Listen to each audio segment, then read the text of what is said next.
It used to be that hysterectomies involved a major incision and weeks of recovery, but that's changed in a big way.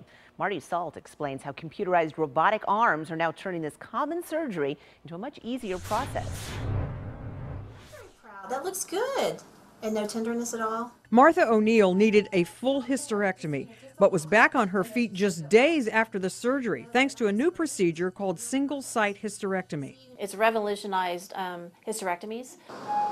It is a robot called Da Vinci, and it can assist a doctor performing a hysterectomy through a 4-centimeter incision in the belly button. The single site in the belly button is the entry port for the tiny robotic arms that do the intricate cuts and sutures doctors once did internally through a large incision across the abdomen.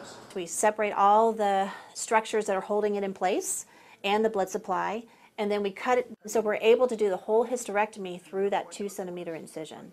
It's pretty incredible. The procedure has many benefits, like less chance of infection and a much quicker recovery time. However, single site doesn't work for every woman.